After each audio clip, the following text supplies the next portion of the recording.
আসসালামু আলাইকুম ভিউয়ার্স, আপনারা সবাই কেমন আছেন? আল্লাহর অশেষ রহমতে আমরা ভালো আছি। বিডি ইমনা ব্লগে আপনাদেরকে অনেক অনেক শুভেচ্ছা এবং স্বাগতম। কাছে এবং দূরে যারা আমার ব্লগটা দেখছেন একটা লাইক দিয়ে দেখবেন ভিউয়ার্স।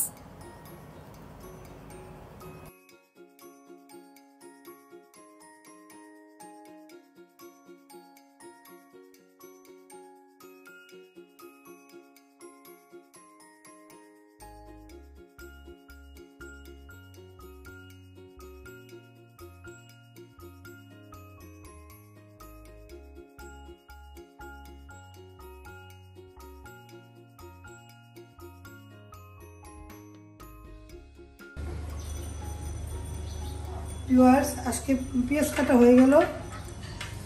পেঁয়াজ কেটে নিলাম, কাঁচামরিচ ফেলে নিলাম আর রসুন, আর এটা গুলিয়েছি।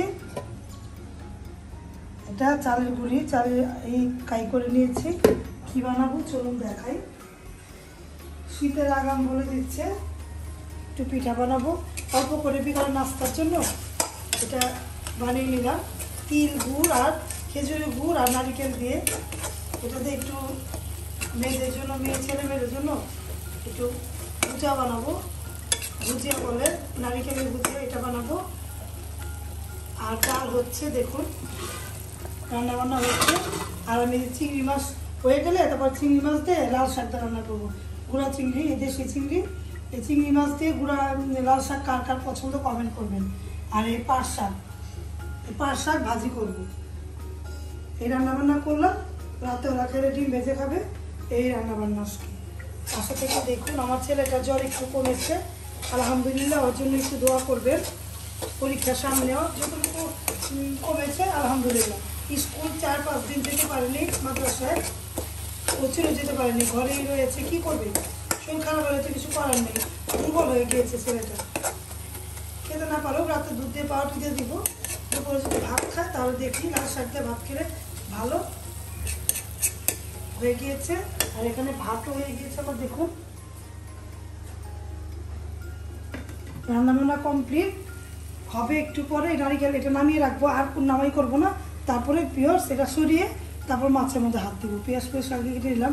আর চিংড়ি মাছ, গুঁড়া চিংড়ি তো বাঁচতে হবে। দেখুন সব কিছু শাক টাক ধুয়ে নিয়েছি, সরিয়ে এখন আমি চিংড়ি মাছগুলো বেছে নেব। এভাবে করে ধাপে ধাপে কাজ করলে কাজ কমপ্লিট হয়। তাহলে পাশে থেকে ভিডিও দেখুন, ভালো লাগলে লাইক কমেন্ট শেয়ার করে দিবেন। সাথে থাকা বেল আইকনটা ক্লিক করে দেখবেন ভিউয়ার্স। দেখুন পাট শাক ভাজি হয়ে গিয়েছে আমার। দেখতে কেমন হয়েছে কমেন্ট করে জানাবেন।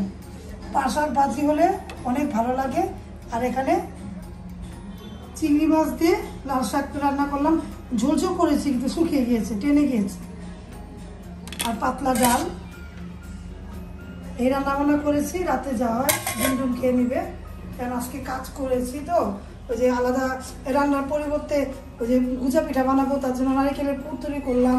তারপরে যে চালের গুঁড়ি কাই করলাম। এই জন্য আমার মেয়ে বললো কি রাতে মা ডিম ভেজা খাই করবো। এটা ওদের পছন্দের খাবার। আর মুরগির মাংসের তরকারি আছে, ওইটা দিয়ে বের করবো। আর কিন্তু রায়ন তো ভাত খাবে না, যদি খাওয়াই দেয় ওর মুখে তিতা লাগে, খেতে মন চায় না বলে। এই রান্নাবান্না করলাম। রান্নাবান্না করলে সবার জন্য করলে ভালো লাগে, কারণ আমার ছেলে শরীর অসুস্থ, অনেক অসুস্থ, জ্বর থেকে ওই খাইতেই পারতাস না কিছু। তারপর 3 জনের জন্য রান্না করি। কিন্তু যে আমি তো আবার রাতে খাই না, দুপুরে এক বেলার জন্য। আর রিন্তি পরে কি আমার পাট শাক কি ভালো লাগে। মুরগি মাংসের তরকারি আছে, আর ফ্রিজে ওটা বের করে দিব। আর লাল শাক, এই দুপুরে রান্না বান্না করলাম। রাতের জন্য প্রতিদিনই 2 বেলা 3 বেলা করে আমরা 2 বেলার তরকারি 2 বেলা করি, ঠিক না? আমাদের দুপুরেরটা রাতে কেউ ধরবে না এরকম। এটা খাবে রাতে। ওরা বলেছে ডিম দিয়ে পুঁই শাক দিয়ে আমি ডিম ভাজি তো, ক্যাপসিকাম দিয়ে, ওইটা ওদের পছন্দ। মোটা করে ডিম ভেজে দিতে বললো, ওই ডিম ভাজা। আর ডাল তো আছে, এই যে ডাল রান্না করলাম, দুপুরে খাবে রাতে খাবে।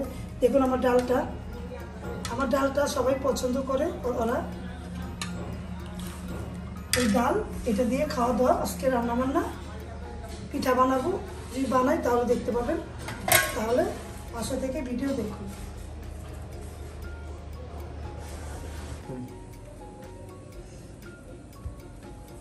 ভিউয়ার্স দেখুন ভুজা বানাচ্ছি, আমার মেয়েকে দিয়ে তৈরি করাচ্ছি। আপনারা দেখতে পেয়েছেন আমি নারিকেলের পুরটা বানালাম। আর এখানে আছে এই যে ভুজার বড় বড় করে বানাবো, সন্ধ্যার পরে নাস্তা তো, তাই আর এখানে একটু ময়দা একটু পোলা বেঁচে গিয়েছে, বেশি হবে, তাই তার জন্য আমি ডাল দিয়ে আর কি ডাল রুটি বানাবো। বাসা থেকে ভিডিও দেখে যারা দেখেছে, রেসিপি কিন্তু রিনা সোমসের ফুড ব্লগে দেওয়া রয়েছে। যারা যারা আমাদের ভিডিওর পাশে এতক্ষণ ছিলেন তাদেরকে অসংখ্য ধন্যবাদ এবং ভালোবাসা। এভাবে করে আমাদের ব্লগের পাশে থাকবেন, আমাদেরকে সাপোর্ট করবেন, আপনারা আমাদের জন্য দোয়া করবেন। এই হাটটা অনেক মজা হয়েছে। আমি ফুডটা ওদের বিষয়ে খেয়ে ফেলেছি। হ্যাঁ, অনেকই টেস্ট বলছে আমার বানায় দেবো না, বিকালে খায় নারিকেল দিয়ে। অনেক টেস্ট হয়েছে। তাহলে সালাম দিয়ে দিয়ে বিদায় নিয়ে নিই। হ্যাঁ, বিদায় নিয়ে না, আমরা বিদায় নিয়ে মানে নিই। ঘরের মধ্যে পিঠাপুলি খেলছি। হ্যাঁ, আমরা সন্ধ্যার পরে শীত আগমন দেখে পিঠা পুলি খেলছি, পিঠা বানাচ্ছি, পিঠার ধুম পড়েছে, অল্প অল্প পিঠার ধুম পড়েছে আমাদের ঘরে। হ্যাঁ, আল্লাহ হাফেজ, আসসালামু আলাইকুম।